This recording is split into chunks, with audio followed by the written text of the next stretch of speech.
How much is my motorcycle worth? Let's get into this one. Hello, welcome to Revelator Alpha. Hope you're all well. If you like what I do here, don't forget to like and share the video, subscribe to the channel and hit that notifications bell for all future videos. And don't forget to check out the website revelatoralpha.com for all the latest biking news. Right, that out the way, let's get into this one about motorcycle values and how much is my Harley Davidson worth right now and how much might your motorcycle be worth right now as well. Okay, so as you know that I've been in this process of either looking to stick with my Harley Davidson and put money towards it, or I trade it all in and go and buy another motorcycle. Now, whether that's with a Harley Davidson or another brand. So right now it's a bit of a toss-up, I would say, between Harley Davidson, BMW and Triumph as the front runners of the motorcycles that I've ridden so far. That's to be said. And that's actually no surprise to me, really, because those are the brands that I've always kind of leaned towards anyway, and the kind of bikes that I've ridden in the past, and also the ones that I can see myself riding in the future. I have been riding lots of other bikes and other brands as well, just to get a feel for them, and can I see myself riding them? Yes, but would I really own them after I've ridden them? So it's really about finding which bike is going to suit me for the next few years, and can I afford to buy it, I suppose. Different brands, different bikes obviously hold different values, whether it's a brand new bike or whether it's a nearly new bike or a used bike that's about 2 or 3 years old. So my journey here is also dictated upon the value of my Harley Davidson as well, right now. So I'm thinking that my Sport Glide, with the mileage that it's got, it's a 2019 bike, is going to be at a top end at about £12,000. This is UK money, of course, and at a low end in the region of about £10,000. That gives me a bit of wiggle room to add another £5,000 to it, where I would be spending that money on the Harley Davidson to upstage, maybe do some head work, and that would be so I'll be confident in my Harley Davidson over the next 5 years to give me trouble-free riding. And I use this a lot for commuting and obviously long distance riding as well, so it has to be on point, my bike. I can't have a bike that I'm not too sure about whether it's going to flake out or anything like that. I need something that I can be confident that we won't break down and I'll have trouble-free riding. So this is where I feel I have to spend about £5,000 on my Harley just so I can future-proof it, as it were.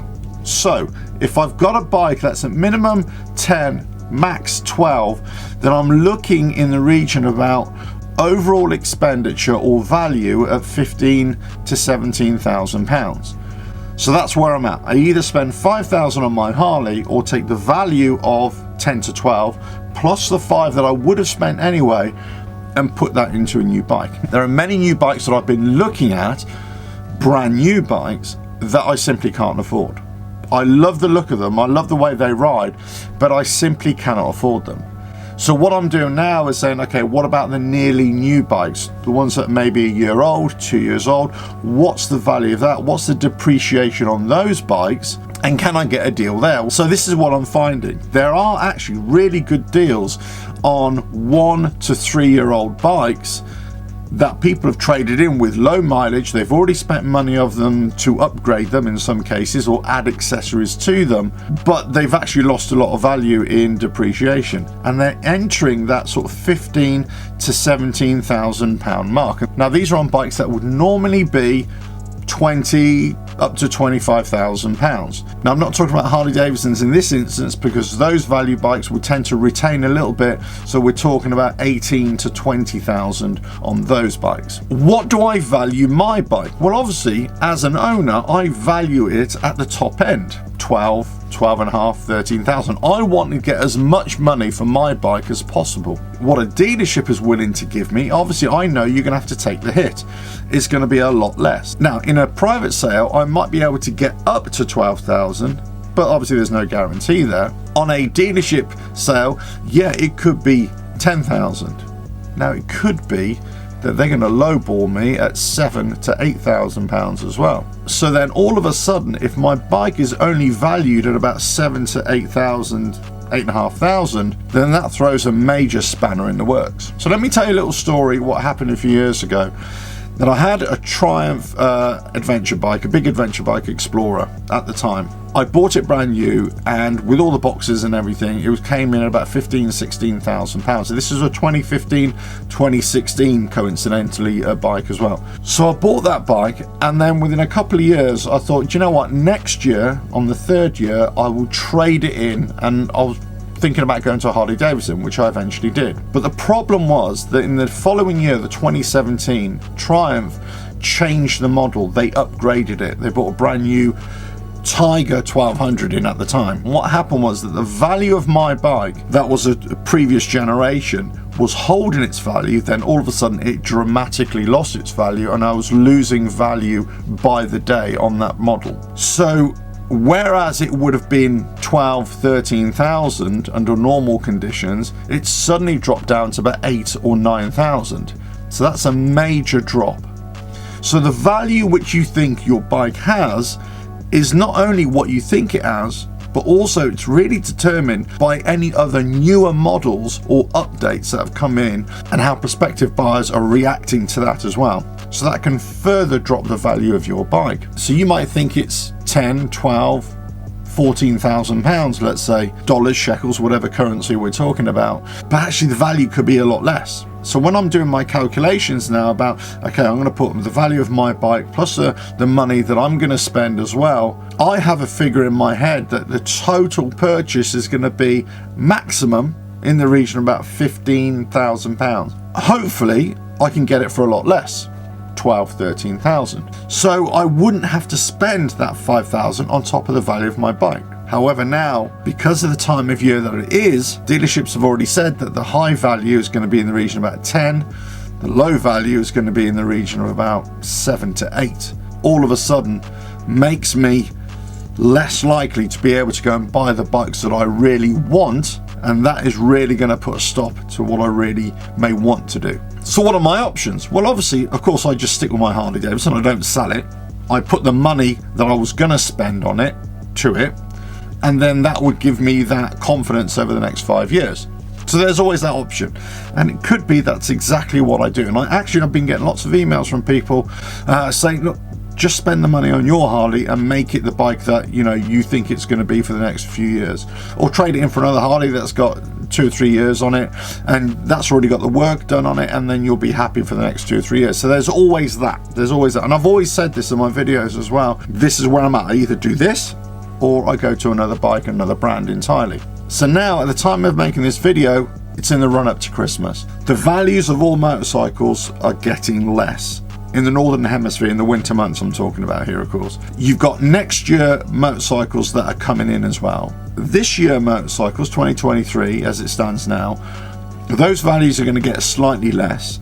So as you come towards Christmas, the dealerships are going to be full of stock, full of older stock, full of this year motorcycle stock as well. They're desperate to try and get rid of those bikes.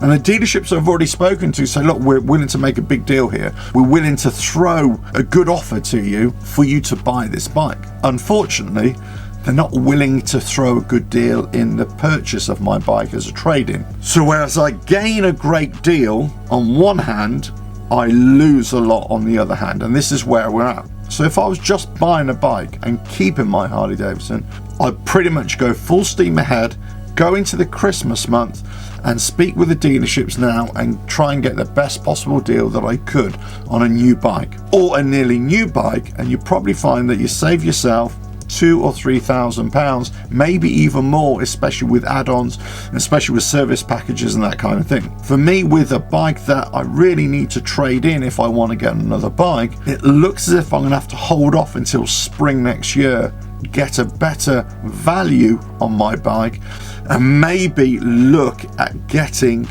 this year bike or a 22, 21 bike that's got another year on it, let's say, so the values have come down. So all of a sudden, whilst the value of my bike has come down even more, let's say, it might have peaked up a little bit because it's getting into riding season. People want to buy Harley Davidsons, but also the values of bikes that I may want to buy from other brands will come down again. Then all of a sudden I'm back to parity. It's an absolute head buster really, because all of a sudden you think you're on a pathway to think, actually, no, I could do this. Yeah, the sums might work out. Then reality hits home of what the bike you're riding is actually worth, not what you think it is, it's what it's worth. Now, as we know, the value of your motorcycle, the value of anything, is only what somebody else is willing to pay for it. And what somebody else is willing to pay for it changes throughout the year. And it also changes based upon demand, but it also changes based upon supply. So if there are no more Sport Glides, for example, for sale, but they're in demand, all of a sudden the value goes up. A few months ago, Harley Davidsons were a bit in short supply. So all of a sudden the value goes up, or they retain their value even more. So Harley Davidson weren't really bringing out a lot of supply. They were bringing out the Enthusiast bike, the Icon bike, and the CVOs, let's say, and also the 120th anniversary bikes, pumping those bikes out to maintain high value, but not really supplying a lot of new bikes. Now we're getting into the period where there's a lot of Harleys on the dealership floors. They've got new stock coming in, they've got new demos coming in as well. So all of a sudden the values are, I wouldn't say dropping, but all of a sudden you'd be able to get a much better deal on those bikes. So it's timing is a big thing. Demand is a big thing, supply is a big thing, but also what is the realistic value of your bike, or in my case, my bike now, and how does that relate to you sticking with the bike, trading it in for another bike of the same brand, in my case Harley Davidson, or whether I go to another dealership, another brand, and what value they place on it as well. Sometimes if you stick with the same brand, the same dealership, you'll probably get a better return, whereas going to another dealership, you'll probably get a worse deal. That doesn't always follow, however. I've had deals in the past where the brand dealership was actually giving me a worse trade-in deal than another brand dealership as well. So it doesn't always follow. So this is where I'm at. How much is my bike really worth? Well, the reality is right now, it's worth less than I thought it was. It's less than I'd hoped it would be, and it's less than I need it to be for me to go and trade in for another bike. Unless I can work out a great deal over the next few weeks, I think I'm gonna have to postpone this whole thing, the whole purchase of this thing, until next year. The bike's another year older, less value, but maybe I can get a better deal on a used Harley Davidson or a used bike from another brand. Decisions, value, money. It never ends, does it? But anyway, when I eventually make a deal or eventually make a decision, more like, I will let you know. But for now, I hope you found this useful. And if you like the video, don't forget to like and share, subscribe to the channel, and hit that notifications bell for all future videos. And don't forget to check out the website revelatoralf.com for all the latest biking news. I'm putting daily news items there as well. Lots of specs going on there of all the new motorcycles for 2024 as well from all the brands. So I'll catch you again on another video coming very soon. Bye now.